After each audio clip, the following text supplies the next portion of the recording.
What's up, War Room? We are back, second straight week with a Monday night edition to cater to the league here. Uh, Connor and I are going to answer a bunch of your Discord questions in this one. We just got like a wave of them that cover a range of topics related to their free agent business this week, the NFL draft, you name it. We'll cover a lot over this next 30 or so. Then we're going to jump and record the pod, which will run first thing Tuesday morning, which will be a little more of a state of the state and what to expect this week. Connor, we got 1 week in the books. How you doing? How you feeling? I mean, you always let the whole week pass, and then you could actually sit back and look, okay, wave one's gone. Everyone's gone. And I think a lot of things went favorably for the Jets, which is great, right? Somebody asked me, like, what do you think of the Tyron signing? And I was like, it felt like they got a little lucky, and honestly, they were due for some luck, which is phenomenal. So it was a good week for the Jets all in all. It wasn't without, obviously some areas that they're going to have to figure out how to recover from the deficit. I mean, the pass rush is looking different. There's no way around it. And it's Bryce Huff's a massive, massive part of that. But also, I'm curious. I mean, can Javon Kinlaw really replace Quentin Jefferson for double the price, by the way? That's something they're going to have to answer. But getting three pieces on the offensive line is awesome. Getting these wide receiver visits started and having the door open with the 10th overall pick is a really, really good sign. So they needed to build back up some goodwill, I think, with not just the fan base, but the team as a whole, right? With Aaron Rodgers and these guys as well. And it feels like it was a relatively strong week for the Jets. It really was, and to have it close with the focus on the offensive line was, incredibly encouraging. And like you said, there's still a lot to talk about now, and a lot of the questions we got today, unsurprisingly, centered around the NFL draft, which we're going to dive in here. First question from JTarg23: if the Jets take a tackle round one, that'd be 2 straight years in a win now window that their first round pick won't get much playing time at all unless there's an injury. Is that a concern at all? And you just released a mock draft today with the Jets taking an offensive lineman, albeit an offensive lineman who could play all over the place. And before I throw it to you, I do think we have to remember, as excited as we are, it would be naive to think that out of Morgan Moses, Tyron Smith, AVT, Tippmann, that someone's not going to miss some time at some point. Someone will miss some games at some point, and both of their tackles are on 1-year deals or in their mid-30s. How do you address that question? What was your thinking with your mock draft today? Right. So this is a really good point because you are scared of the situation where you have a rookie redshirting, let me not say rookie, top 15 pick redshirting or, top 20 pick redshirting in a year that is a win now year for the Jets. I mean, there's a reason they went out and got these veterans and for, a good amount of money or a fair amount of money. And they're operating this way while Aaron Rodgers is here, and rightly so. And typically you're taught to never draft for need/impact. Now you could blend need and impact with the best player long term.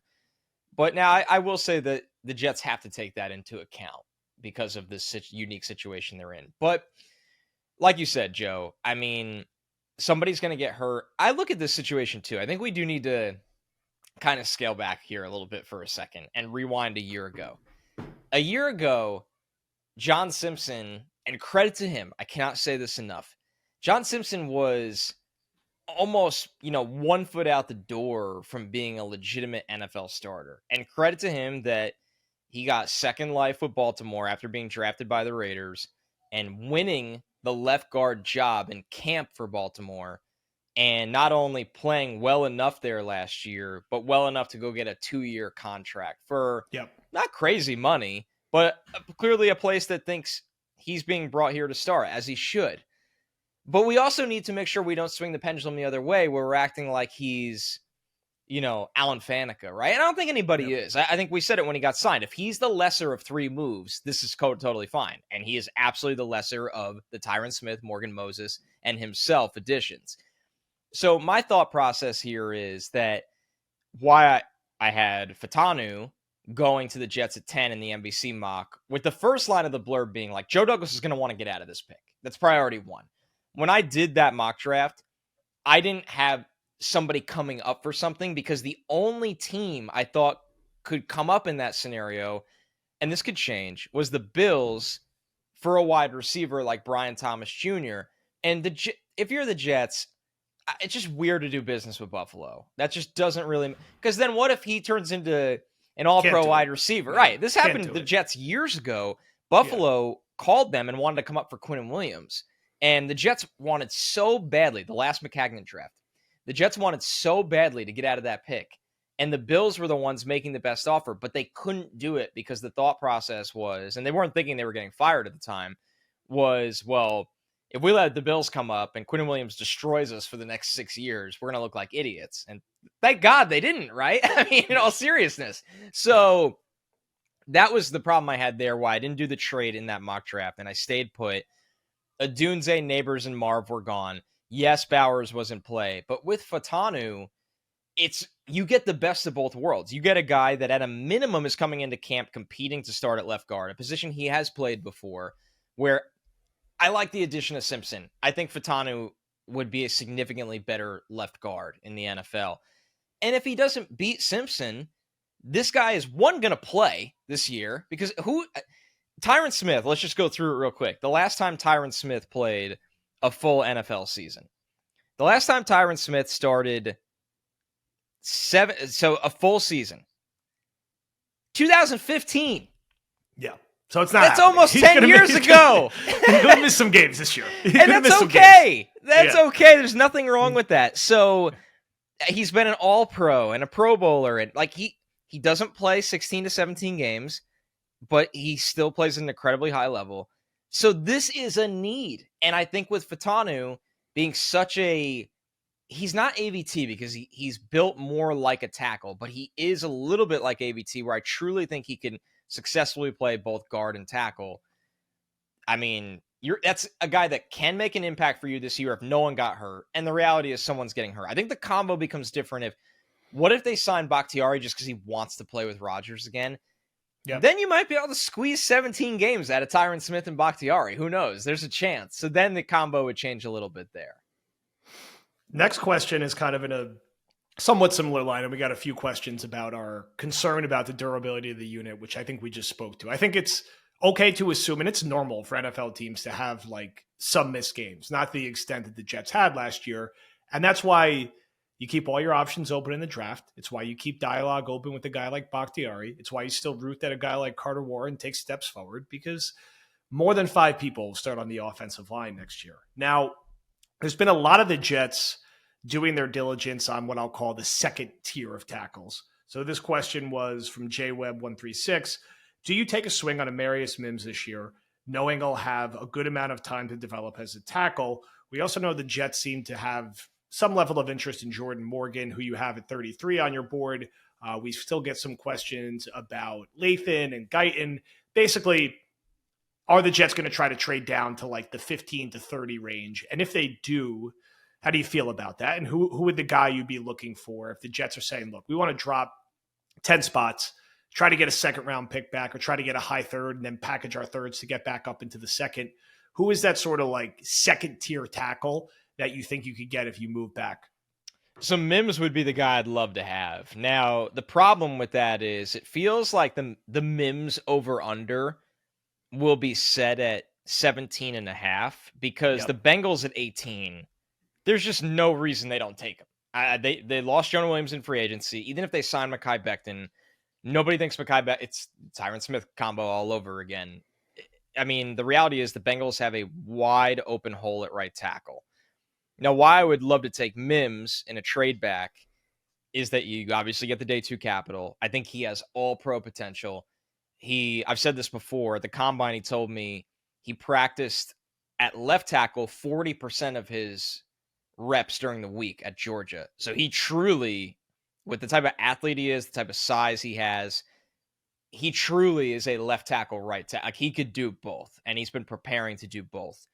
That would be an awesome pick. Now, it just feels like if you go into the 20s, I don't know how you get that guy. He'd have to make it past the Bengals, the Dolphins. I mean, the Cowboys at 24. As much as we're obsessed with the trade back, and I do think it's priority number 1, I also think you need to be careful because all of a sudden you blink and you're like, wow, the tackles are gone. I like Tyler Guyton from Oklahoma. I think he's really raw. And I don't know if the Jets can take a guy that almost needs a redshirt-esque year because I think this guy's playing no matter what this year at some point. So Yeah. Guyton's interesting. It'll be very curious to see how far, if they go back, how far they're willing to go back, and then what's left of the tackle class there. But and let's be fair, as much as I love Fatanu, and I think the league has definitely gotten higher on him since the combine, I don't think he's a lock to go in the top 12 picks. I mean, there's a world where, God, you're picking at 10. Say Roma Dunze made it there. And it's like, wow, Roma Dunze's here. And the Jets already signed, there's a lot of hypotheticals, but say they signed Mike Williams and they like the day 2 wide receivers in this class. Say somebody came into 10 for Roma Dunze. Man, I guess we'll call it Jacksonville in this situation after they lost Ridley. I know they signed Gabe Davis, but still. Then you go to 17. You got another day 2 pick, we'll assume. And then you could still get one of Mims or Fatanu. I think Fatanu would be unlikely, but there's still a chance. Yeah, that's how I would play that scenario. The Jets are really going to want this day 2 pick back. We know that. I don't know how likely it is they get the trade. You don't want to lose the trade. Like, you don't just move out because you're like, we're dying to move out. You need to actually get the value in return. Yes. All right, let's go the other way because I've gotten a ton of these questions, and this one kind of frames it up well from Flip077. If you were the GM, would you look to trade up into the top 5, potentially for MHJ or Neighbors, which is this is going to get hot questioned now. a lot. Yeah, because again, there's a lot of quarterbacks go with the first 4 picks. Can we get a scenario where a team maybe has Neighbors above MHJ, and all of a sudden he's there at like 5 or 6? And for me, I know generally like you try to avoid trading up unless it's a very special circumstance because you just want to get as many dart throws as possible. From everything I've seen, everything I've read, from the way you've discussed, particularly MHJ, like I would not be complaining if the Jets took a 2025 premium asset and went and got that guy, because not only is he going to help you in your win now window, he is going to be your long-term, probably even number 1 receiver. And I love Garrett Wilson, but that's how good of a prospect MHJ is. Like, he could actually be the 1A to Garrett's 1B. Do I think this is likely to happen? Probably not. But it's interesting enough to discuss if the draft gets like wonky where someone goes nuts and like McCarthy ends up going like 4 or 5, and all of a sudden it's looking like, that way. Wow, like these guys, like Neighbors and MHJ feel like they're just on like a bit of a different tier than a Dunze, who I'd be throwing a party for if the Jets were able to get at 10.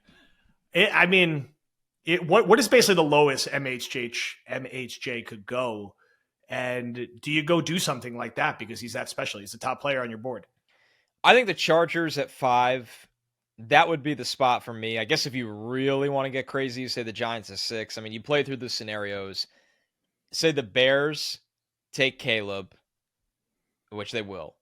Say Washington and New England stay put and take the combo in any order of Jaden Daniels and Drake May. All right.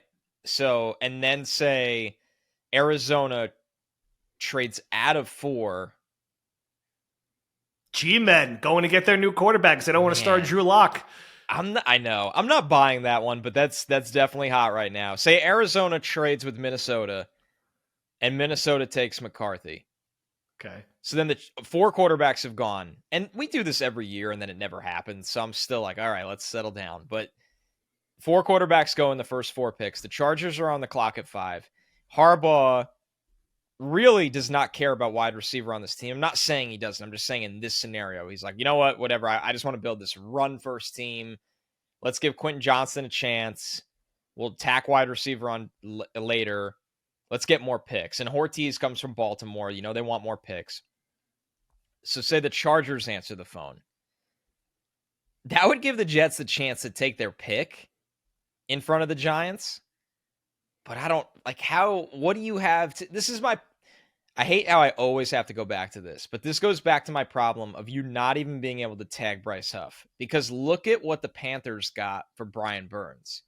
The Panthers got, what was it, pick 39? It doesn't really matter in this scenario, but I will find it because it drives me nuts. I was right, 39. So say if you were able to tag Bryce Huff and trade him, we'll say hypothetically to Washington for pick 40, then you can do this. Like, you have ammo to go do this. I don't know how a team in the top 5 justifies trading out for 2025 assets. That just doesn't that doesn't really make sense to me for them. So it would be cool if the Jets were able to go up and get Neighbors or Marvin Harrison. I don't have the answer without the actual assets. Connor and I are very, very excited to be off and rolling with Underdog. We already got, I think, 3 best ball drafts under our belt, getting some reps, getting some at bats, drafts, pick'ems, higher, lower. I'm getting all my practice in on NBA and NHL, but when it gets to the NFL season, it's going to be very exciting. Some of the things we're going to be able to do with some of the Jets options out there and some of the drafts that we can build as the actual draft gets closer and as fantasy season gets here. If you haven't signed up yet, sign up with promo code Badlands and get a deposit match up to $100. Again, that's promo code Badlands for a deposit match up to $100. CR, what do we got on the way? What are we thinking here in terms of some content and rankings that's Underdog centric? We might even have to dive into the baseball world a little bit at some point. See if anybody in our audience, our Discord, wants to get involved in that. Obviously, we've had a lot of fun doing the pre-draft best ball drafts for football because that takes a special kind of analysis of, okay, I don't know where this rookie's going to go, but I love the player, and I actually have a feeling he'll be in a good landing spot, so take him here. So those are a lot of fun these next 6 weeks. And then, of course, after the draft, it'll pick up even more. So we've had a lot of fun with the drafts. And then before you know it, when the NFL season is here, it'll be pick'em season for Badlands. Amen. Thank you, everyone. And again, that is promo code Badlands. Sign up for Underdog Fantasy today. All right, 2 ones that I feel are better suited for War Room, deeper behind the paywall, but interesting ones to wrap before we go to the pod. This one's from Miles Jets 88, and then we're going to close with the Boy Green question. Would love for you guys to touch on how the Jets beat is always a step behind when it comes to breaking news. It's strange that on one hand they have 30 plus sources, but on the other, only the national media announces the big moves, and they seem to be in the dark as to the Jets' intent and who they're in on. Fair topic. So, look, I